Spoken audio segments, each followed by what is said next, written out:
Bismillahirrahmanirrahim, pemirsa di mana saya kalian berada, Assalamualaikum warahmatullahi wabarakatuh. Hari ini adalah hari istimewa bagi kami, 1 tahun podcast Kabar 68 hadir di tengah-tengah kalian. Dan hari ini sangat istimewa, kebetulan di studio kami hadir Gubernur Sulawesi Tengah, Bapak Haji Rusdi Mastura. Bertepatan dengan 1 tahun hari ini, tahun lalu beliau melonsing media digital ini sebagai jawaban atas program yang ingin beliau kembangkan adalah Smart Village. Smart Village.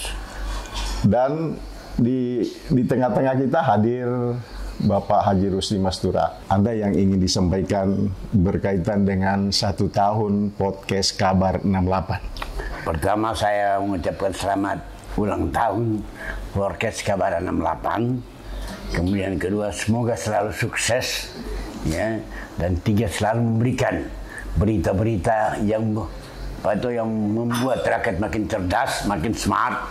Oleh sebab itu program saya salah satunya adalah Smart Village, ya, digitalisasi desa sebenarnya. Tapi ini tahun sebenarnya 1 kali dengan program saya dengan Menteri Pak Halim, tadinya sudah setuju, tapi tiba-tiba ya bagaimana akhirnya, ya inilah keadaan sehingga tidak terrealisasi. Tapi tahun ini kita mulai dari 20 desa dulu, setiap ini 20 desa semampu kita. Mungkin nanti kalau PAD kita tembuslah sampai 3 triliun akan datang, kita itu harus kita programkan kalau saya masih jadi gubernur, ya. Tapi kalau saya sehat, jadi saya akan digitalisasi itu salah satu itu keniscayaan yang harus kita terima, dan harus kita, itu salah satu cara untuk bikin rakyat kita makin smart, ya, karena ya tadinya dia tidak tahu di bawah temannya ini, lama-lama anak cucunya kan kita lihat 15 tahun kemudian rakyat di kampus sudah semua bisa, karena ya anak-anak lebih cerdas menangkap digital ini, ya. Kita lihat saja. Betul sekali Pak Gub, karena kita lihat dengan digital kita tidak perlu lagi bangun beton rumah yang kantor yang megah, karena di bawah pohon, di sawah, di atas bendi, dimanapun kita bisa bekerja melalui digital. Kemudian podcast Kabar 68 adalah salah satu tantangan zaman. Kita melihat peralihan dari media cetak ke media digital. Dan ke depan kita tahu bagaimana lagi zaman ke depan, tapi kita yakin bahwa media digital akan mengikuti sepanjang masa. Cukup menarik misalnya kalau Gubernur Sulteng memprogramkan digitalisasi desa, karena kalau itu terjadi, masyarakat desa tidak sulit lagi menjual hasil panennya, nelayan tidak sulit lagi menjual hasil tangkapannya.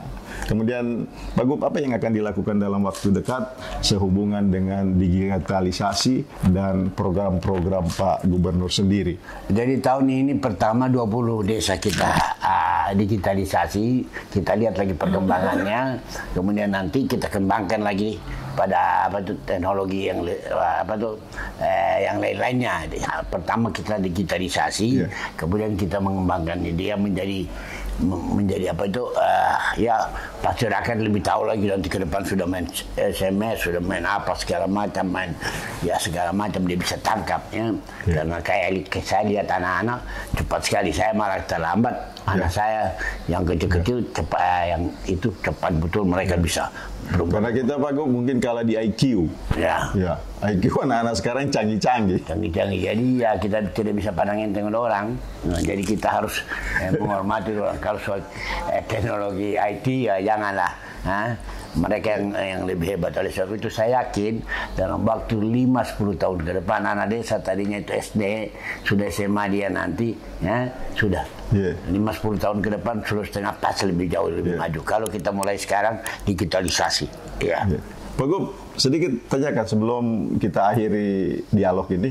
Pak Gub ini kan lama ya, berapa bulan berjuang melawan penyakit. Ini kan persoalan privasi, tetapi masyarakat kan bertanya-tanya. 6 bulan lah. 6 bulan. Istilah saya itu nangata nyawa. Iya.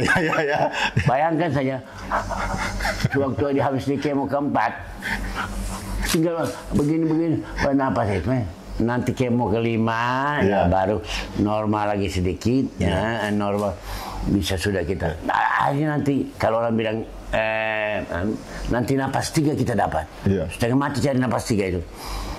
Jadi 1-2 lewat. 1-2 dan napas 3 itu kan.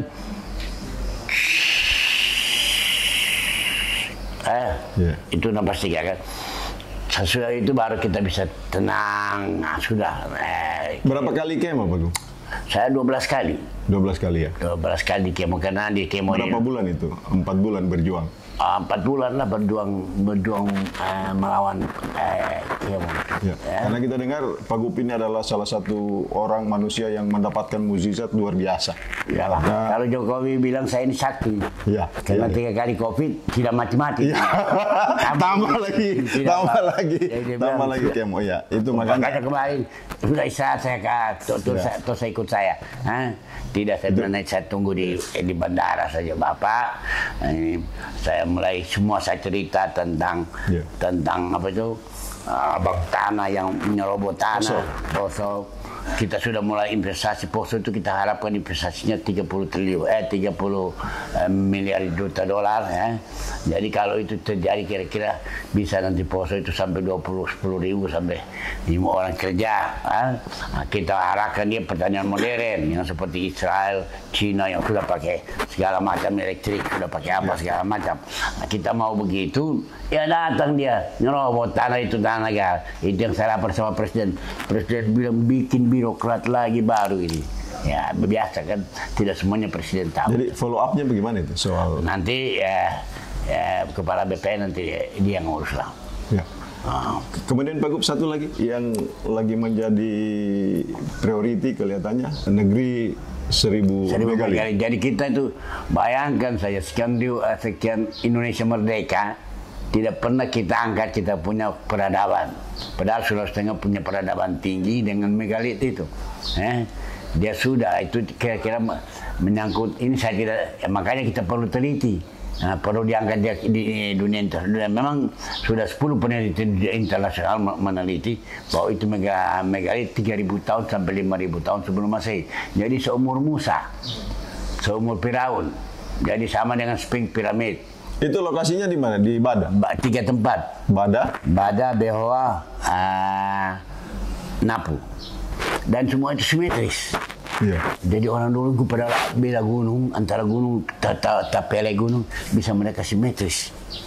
Berarti mereka sudah punya teknologi hebat seperti apa itu GPS itu bisa itu. Jadi itu nanti itulah yang perlu kita teliti kita ini.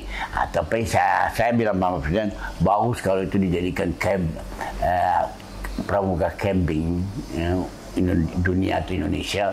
Di sana kita bisa lihat itu. Kemudian ya dia antusias kemarin. Kalau kita undang dia pasti dia datang. Ya itu kira-kira semuanya yang harus kita kita kembangkan ya kira.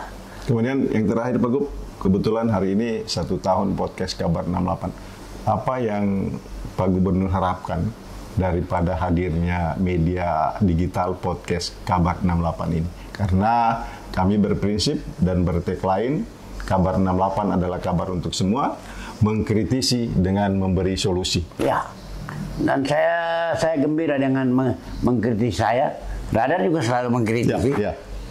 Tidak perlu ini. Jadi tidak ada persoalan dengan kemenakan ini, tidak ada persoalan. Dan itu harus kita belajar. Karena demokrasi ini juga tidak bisa kita langsung. Kita harus belajar dari diri kita. Supaya kita biasa telinga kita menerima yang pedas-pedas juga. Jangan cuma yang enak-enak. Nah ini yang harus kita, karena kita memang itu peradaban feodal. Peradaban feodal itu peradaban yang suka dengan enak-enak, bukan yang apa itu yang itu. Makanya saya bilang kemarin sama Pak Jokowi, Pak Prabowo waktu saya ini tidak sebenarnya masuk Gerindra ini tidak sengaja dan tidak ada maksud saya. Cuman karena baru dengar saya bilang sama Ahmad, baru kamu dengar isu segala macam sudah hantam saya. Kok tidak dipanggil saya? Saya ini Wan Hat. Panggil, betul begini. Saya tidak. Ya tapi karena sudah semua bahantam ya. Sudah. Tabulu kalau orang kayak ini bilang. Tak kalah kalau orang. Tak kalah orang Makassar bilang. Tak kalah tabulu. Tabulu. Sudah. Masuk sudah. Nah itulah saya bilang. Saya dengan Surya Paloh masih baik. Saya dengan Berto, ketua fraksi, Berto selalu datang ke rumah. Jadi jangan pikir saya tidak. Bukan berarti kita keluar kita baku musuh. Saya bilang begitu. Tidak ada saya. Ya, saya sendiri sudah tua ini harus belajar. Ya. Nah, belajar berdemokrasi. Saya aja sudah tua belajar berdemokrasi. Makanya kenapa kemarin saya bicara. Dan Prabowo saya bicara keras. Bapak ini turunannya di Ponegoro. Ya. Turunannya Margono, turunannya Sumitro, om Bapak 2 orang meninggal. Sudah sekarang waktunya Bapak yang keras nanti ikut Jokowi punya cara pembangunan, ikut Bapak keras yang mengembalikan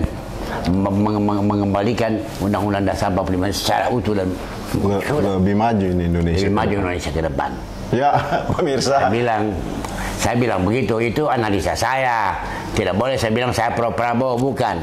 Analisa seorang politisi tua yang kampungan di kampung, saya bilang itu analisa. Analisa saya Ganjar nanti terlalu feodal. Tidak cocok untuk kami bagian timur. Yang terus terang. Bayangkan, permisi. Tidak cocok dengan budaya timur. Budaya timur tidak cocok. Karena tidak ada budaya Batua di timur ya. Tidak ada. Jadi seperti itu kira-kira. Anies itu orang pintar. Cuma sayang masih ada satu di jidatnya itu identitas. Padahal dia tidak seperti itu. Anies itu tidak seperti itu.